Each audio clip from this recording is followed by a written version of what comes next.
अस्सलाम वालेकुम। एक स्टूडेंट ने क्वेश्चन पूछा है कि ये डाईहाइड्रल ग्रुप का जो टेबल है ये कैसे कंप्लीट होता है, और डाईहाइड्रल ग्रुप है क्या चीज़ और सिमेट्री ग्रुप क्या है। डाईहाइड्रल ग्रुप जो है वो दरअसल एक सिमेट्री होती है। यहाँ पे D4 जिसका टेबल आपने पूछा है वो हमारे पास स्केयर के लिए आती है। तो हम स्केयर के लिए एक टेबल बना लेते हैं, फिगर बना लेते हैं, और उसके ऊपर हम देखते हैं उसका काम कि वो कैसे काम करता है, उसमें सिमेट्रीज कैसे आती हैं। तो हम इसमें से कोई एक फिगर ले लेते हैं।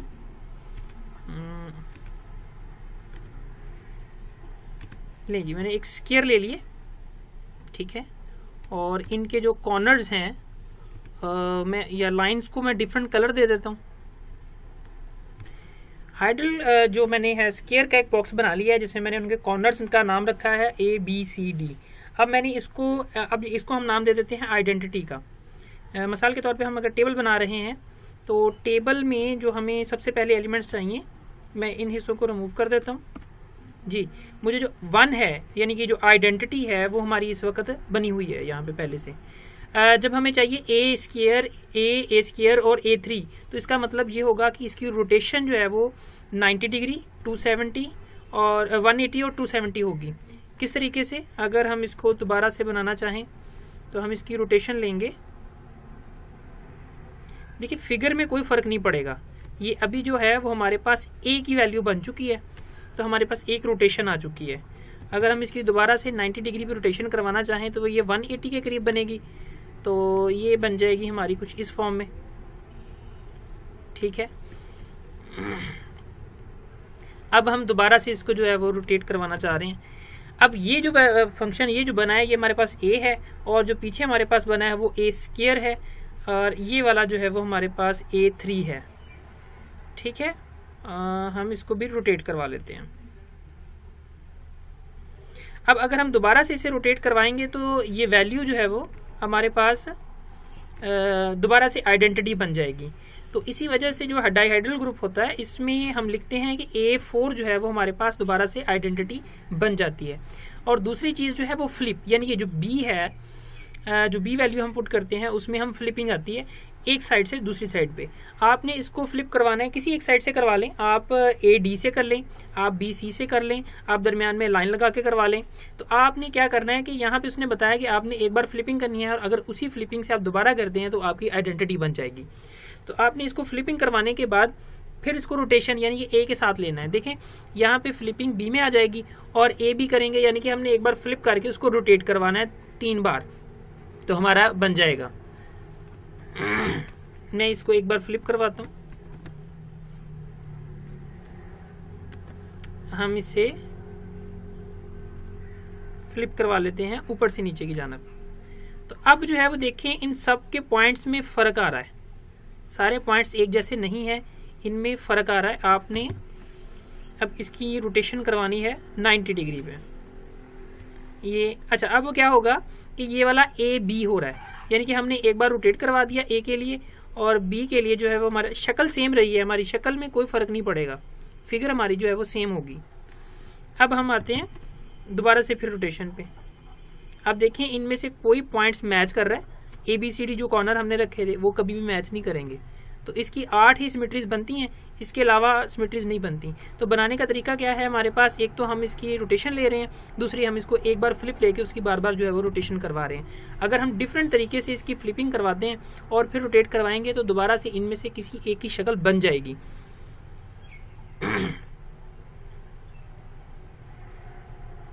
ये लें, अब देखें इनमें से कोई ऐसा पॉइंट जो मैच कर रहा हो ये कभी भी मैच नहीं करेगा। तो ये हमारे पास पहला आ गया 1, ये आ गया A स्क्वायर, A3, और इसके बाद है B, AB, A square, A square B और A3 B। तो ये हमारे पास 3 बन गए। अब आते हैं हम जो है इसकी फिगर के लिए, इसकी जो टेबल है हमने वो कैसे ड्रा करना है। अब जब आइडेंटिटी के साथ हम किसी भी एलिमेंट्स को मूव करवाते हैं तो हमारे पास ये बनेगा 1 A स्क्वायर, और उसके साथ मैं इसी को कॉपी कर लेता हूँ जी। इसी तरीके से यानी कि ये सेम बनेंगे, आपका कोई फ़र्क नहीं पड़ेगा। उसके बाद हमारी बारी आ जाती है ए के साथ। अब मैंने जब ए को ए से किया है तो ए ही आ जाएगा हमारे पास, ये सेम आ जाएगा, इससे कोई फर्क नहीं पड़ेगा। जब हम इसको करेंगे ए स्क्वायर को ए के साथ, सॉरी ए को ए के साथ, तो फिर हमारे पास ए स्क्वायर बन जाएगा। इसी तरीके से ए को उसके साथ ए को ए स्क्वायर से मूव करवाएंगे तो हमारे पास A3 बन जाएगा। अब जब हमने ए को A3 से करवाना है तो हमारे पास यहाँ आ जाएगी आइडेंटिटी 1। तो जब ए स्क्वायर से करवाना है हमने तो ये सेम इसी तरीके से हमारा टेबल जो है वो फिल हो जाएगा आसानी के साथ। अब हमारे पास ए रह चुका है।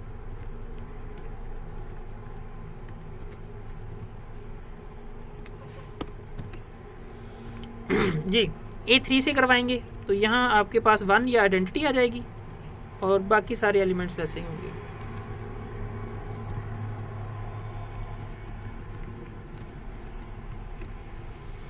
जी ये तो हो गया हमारा इसका मसला हल। अब हमने ए को बी के साथ मूव करवाना है। आप देखें कि ए को हमने ए बी से किया तो ए बी ही आ जाएगा, तो वो भी इस सेट का एलिमेंट है, तो वो डायरेक्टली ए बी हम लिख सकते हैं।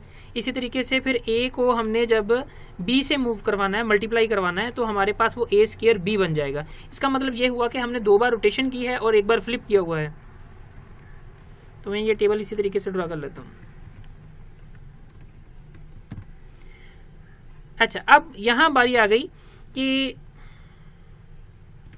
बी, ओके ये 2 बार नहीं आना था, इसको हमने रिमूव कर देते हैं।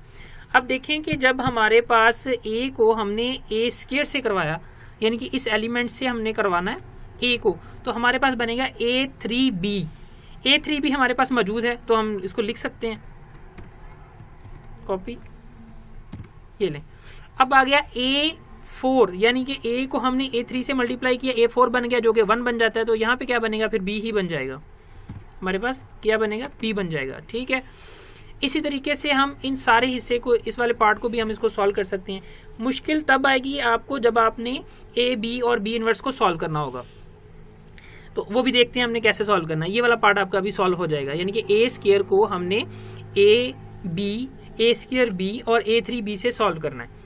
अब आप देखें कि जब मैंने ए स्क्वायर को बी ए स्क्वायर से किया तो फिर मेरे पास 3 आ गया और 4 वाला बना तो B बन गया, ये दोनों B सॉल्व हो गए। अब रहता है हमारे पास A4, ठहरे, ए स्क्वायर को किया था मैंने B के साथ, ठीक है, यहाँ स्क्वायर आना था, ओके ये मिस्टेक है हमारी, मैं ए स्क्वायर वाला लेना चाह रहा हूँ, यहाँ तक तो ठीक है बात। अब आ गया ए स्क्वायर और A3। अब इसको कैसे सॉल्व करना है ये आपको दिखाते हैं।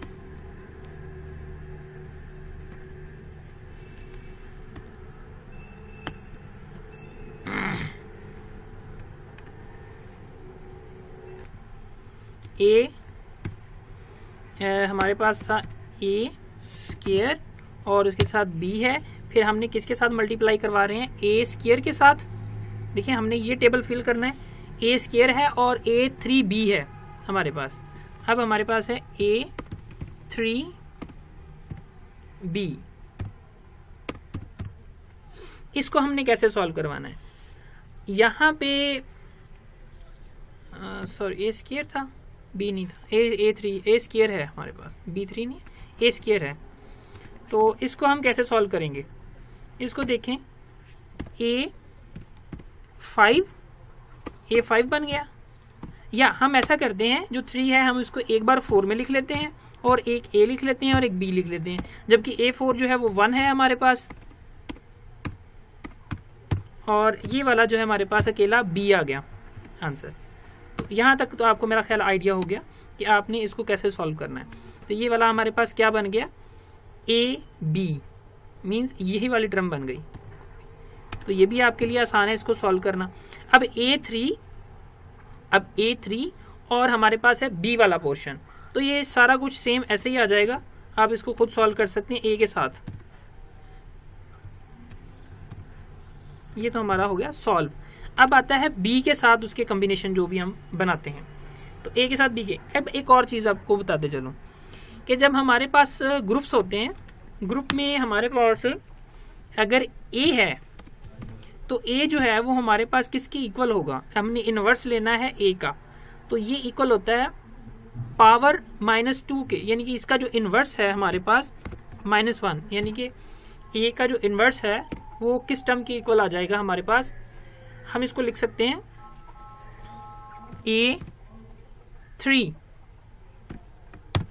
तो a3 जो है वो a-1 का इनवर्स होगा, a का इनवर्स। क्यों? क्योंकि जब हम करते हैं, देखें a डॉट, बल्कि मैं इसको लिखता हूं a डॉट a⁻3, तो ये क्या बनती है, आइडेंटिटी। तो जो एलिमेंट्स दूसरे एलिमेंट से मल्टीप्लाई होने के बाद उसको आइडेंटिटी बना देता है, तो हम उसे क्या कहते हैं, उसका इनवर्स कहते हैं। तो a⁻1 जो है वो किसका इनवर्स हुआ, a3 का। अब हम आते हैं a इनवर्स -2 पे, तो -2 किसका इनवर्स होगा, -2 a2 का ही इनवर्स होगा। ठीक है, तो इसी तरीके से हम चलते हैं इनको सॉल्व करने के लिए। अब हमारे पास है BA। देखें जब हमारे पास यहां बनेगा, पहले तो B वाली हम वैल्यूज पुट कर देते हैं कि B को B ही बन जाना है हमारा, तो ये मैं B एज इट ही पुट कर देता हूं। अब BA तो कोई एलिमेंट नहीं है हमारे पास, देखें BA, अब BA तो हमारे पास कोई भी एलिमेंट नहीं है। हमारे पास एक बात डिफाइन है जो डेफिनेशन में हमने लिखी है, अगर BA हो तो A इनवर्स B होगा, मतलब आपने A को पहले लिखना है और उसका इनवर्स लिखना है। तो यहां पे क्या आएगा, A इनवर्स ऑफ B। अब A inverse B is equal to, अब A इनवर्स किसके इक्वल था, A3 के, मैंने भी आपको बात बताई है, B। अब हमारे पास बन गया A3B, तो ये क्या बनेगा, A3B, यानी कि ये वाली एलिमेंट्स आ जाएंगे, कॉपी 3। ओके, अब हमारे पास आ जाता है BA स्क्वायर। आपने इसको 2 बार मूव करवाना है। अच्छा, फिर एक और बात है कि यहाँ पे A है तो इसका इनवर्स आ रहा है ना, A ही एलिमेंट का, तो A का इनवर्स क्या होगा, A स्क्वायर का इनवर्स, A स्क्वायर का इनवर्स होगा A स्क्वायर ही होगा, तो हम इसकी जगह पे A स्क्वायर ही लिख सकते हैं। तो इसका मतलब ये होगा, आपने पहले स्टार्ट पे जो लिखना है वो एलिमेंट उसका स्क्वायर की फॉर्म में लिखना है। A3 का इनवर्स क्या होगा, A3 का इनवर्स A होगा, तो हमने लिखना है A। ठीक है, अब B को B के साथ करवाना है। B स्क्वायर किसके इक्वल है, आइडेंटिटी, तो ये आ गया आपके पास आइडेंटिटी में। अब B है और AB है, अब B पहले है और AB बाद में है, तो हम इसको कैसे करेंगे सॉल्व, BAB, देखें BAB। अब BAB में आपको B लास्ट पे चाहिए, A पहले चाहिए, तो आपने यही डेफिनेशन अप्लाई करनी है। इसमें इनवर्स पहले लिख लें, तो क्या बनेगा हमारे पास, A इनवर्स, A का जो इनवर्स है वो क्या बनेगा हमारे पास, A3 होगा, B डॉट B आ गया, या अब हम डायरेक्टली B लिख लेते हैं, तो हमारे पास बना A3B स्क्वायर, और ये बन गया मेरे पास 1, A3 आ गया, यानी कि A3 हमारे पास ये वैल्यू बन जाएगी। तो ये आ गया हमारे पास A3। तो मेरा ख्याल है आपको इस बात का आइडिया हो चुका है कि हमने क्या करना है। A3 कॉपी, मैं इसको A3 को यहाँ पे पेस्ट कर लेता हूँ। तो ये सारे का सारा टेबल आपने बिल्कुल इसी तरीके से सॉल्व करना है। मैं रैंडमली कोई और इसका पार्ट ले लेता हूँ। तो यहाँ पे A स्क्वायर, और मैं इसको ले लेता हूँ A स्क्वायर B। चलें, A स्क्वायर और A स्क्वायर B वाला मैं पार्ट सॉल्व करना चाह रहा हूँ, कोई रैंडमली पार्ट को। तो यहाँ पे हमारे पास क्या टर्म है, A स्क्वायर B, और फिर हमारे पास है A स्क्वायर B। ठीक है, तो आपने क्या करना है, इन दोनों को मूव करवाना है, ये वाले दोनों एलिमेंट्स को मूव करवाना है। यहाँ पे B की जो पोजीशन है, अगर हम इसको चेंज कर देते हैं तो हमारे पास ये जवाब आ जाएगा। तो A का जो इनवर्स है, A स्क्वायर का इनवर्स है, वो A स्क्वायर ही होता है। तो ये हमारे पास बनेगा A square B square, B आ जाएगा तो B आ जाएगा साथ, हम लिखेंगे फिर A4 और B स्क्वायर। तो A4 क्या है, आइडेंटिटी, और 1 वो भी 1 आ गया, तो इसका मतलब यहाँ 1 आ जाएगा। तो इसकी जगह पे जब हमने A स्क्वायर B और A स्क्वायर B को सॉल्व किया तो हमारे पास क्या आ जाएगा, 1। ठीक है, इसी तरीके से सारा टेबल आप सॉल्व कर सकते हैं। अगर आपको इसमें किसी चीज में प्रॉब्लम आए तो आप मेरे से कमेंट में पूछ सकते हैं। ये तो हो गया हमारा टेबल जो है वो कंप्लीट। अब हम इसकी बात करते हैं इसके ऑर्डर्स की। तो ऑर्डर, इनके सेट के एलिमेंट्स की ऑर्डर क्या क्या होते हैं। पहले तो हम लिखते हैं ये पूरे का पूरा सेट किस फॉर्म में होता है। ये मेरे पास वैसे सेट लिखा हुआ है, ये हमारे पास सेट है, या इसको एक और तरीके से भी लिखते हैं, तो इसको इस फॉर्म में भी लिखा जाता है, मतलब एक ही चीज है वो बात। अच्छा, अब इसमें ऑर्डर्स हमने चेक करने हैं, किसका कौन सा ऑर्डर है, एलिमेंट्स का। अच्छा, इस पूरे ग्रुप का जो ऑर्डर है वो एलिमेंट, जो ऑर्डर की तादाद है वो हमारे पास कितनी है, 1 2 3 4, ये ऑर्डर 8 का है। ठीक है, और हमने ऑर्डर चेक करना है एलिमेंट्स का।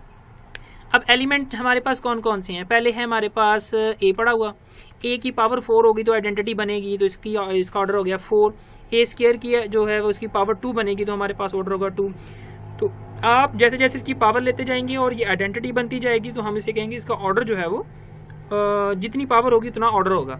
अब यहाँ पे एक नोट करने वाली बात है, ये टेबल के अंदर B AB A square B B A3B, ये वाले जो एलिमेंट्स हैं इनको जब इन्हीं के साथ किया था तो आइडेंटिटी बनी है, तो ये सारे के सारे क्या बने, ऑर्डर 2 के।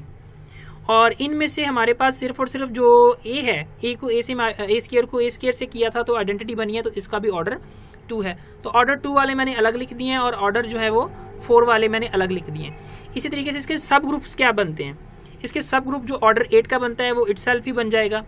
ऑर्डर जो 4 है इसका सब ग्रुप आपके पास ये जो है वो 1 A square B A square B ये बन जाएगा। इसी तरीके से हमारे पास है 1 A स्क्वायर A3। एक और बात है, ये जो डाइहेड्रल ग्रुप है ये अबेलियन ग्रुप नहीं है, तो अबेलियन ग्रुप ये चेक करना पड़ेगा हमें, क्या ये अबेलियन ग्रुप है या नहीं है। तो अगर अबेलियन ग्रुप होता है इसके सब सेट जो हैं वो सारे के सारे हमारे पास नॉर्मल हैं। चलें, ये एक अलग मैटर है। तो यहाँ पे सारे के सारे जो ऑर्डर्स हैं वो ग्रुप हैं वो मैंने लिख दिए हैं, और नॉर्मल ग्रुप जो हैं वो इसके वो भी नॉर्मल सब ग्रुप्स जो हैं वो भी लिख दिए हैं इसमें।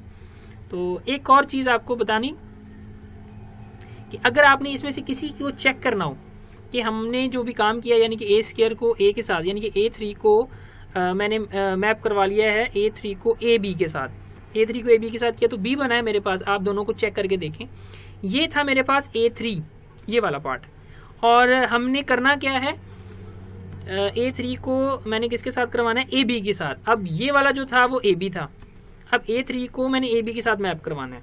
देखिए ये A3 है, मैंने AB में कैसे करना है, ऊपर से नीचे किया इसको।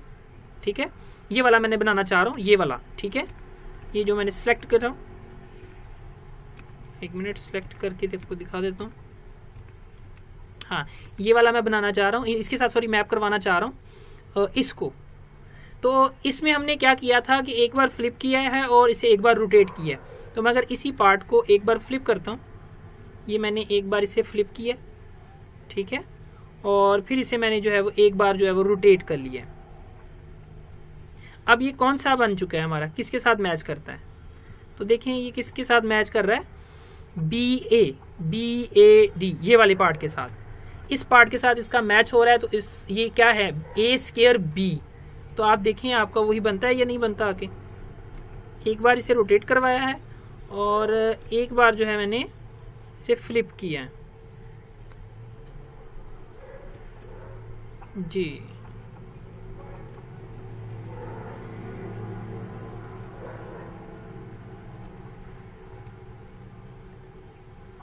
ये लें। अच्छा, ये एक और चीज़ है कि यहाँ पे हम एक तरतीब रखते हैं कि हमने कौन सी चीज़ को पहले यूज़ कर रहे हैं। हम इसको पहले यूज़ कर रहे थे, इस पार्ट को पहले यूज़ कर रहे हैं और बाद में हम इस पार्ट को यूज़ कर रहे हैं। B बन गया, तो ये वाला बनता था फिर, इसका मतलब हाँ शायद मिस्टेक हो गई है। तो आपका ये फ्लिप करने के बाद इसके साथ जब हम रोटेट करवाएंगे तो ये वाला बनना चाहिए अब, या फिर इसको जो है वो आप 3 बार रोटेट करवाएं तो आपका ये वाला बनना चाहिए। हाँ ये ठीक है। अब आपने AB को किया है तो इसको आपको 3 बार रोटेट करवाना पड़ेगा। 1 2 और ये 3, बिल्कुल ए बी बन गया। हाँ, ये उलट मैपिंग होती है इसकी, तो मतलब फिगर्स आपकी वैसे ही बनती हैं जैसे जो टेबल है वैसे बन रहा होता है। मेरा ख्याल है इस बात की समझ आ गई होगी कि कैसे ये जो है वो आपके टेबल कैले टेबल बनता है। अल्लाह हाफिज़। हाँ जी, एक और बात कि जो भी मैं लेक्चर दे रहा हूँ उसके लास्ट के अंदर यानी कि डिस्क्रिप्शन के अंदर आपको उसका पीडीएफ मिल जाया करेगा, आपको पीडीएफ अवेलेबल होगा, आप वहाँ से उसको डाउनलोड कर सकते हैं आसानी के साथ। किसी भी क्वेश्चन की शक्ल में अगर आप किसी की क्वेश्चन पूछना चाह रहे हैं या आप कोई बात समझना चाह रहे हैं जो लेक्चर्स मैथमेटिक्स के रिलेटेड है, तो आप मेरे फ़ोन नंबर के ऊपर कांटेक्ट कर लें। मैंने दूसरी जगहों के ऊपर उसको शेयर भी किया है, मैं दोबारा से शेयर कर देता हूँ। यहाँ पे आप कांटेक्ट नंबर जो है वो आपके पास आपको मिल जाएगा, ठीक है। आप इस नंबर पे जो है वो मेरे से कांटेक्ट कर सकते हैं। ओके, अल्लाह हाफिज़।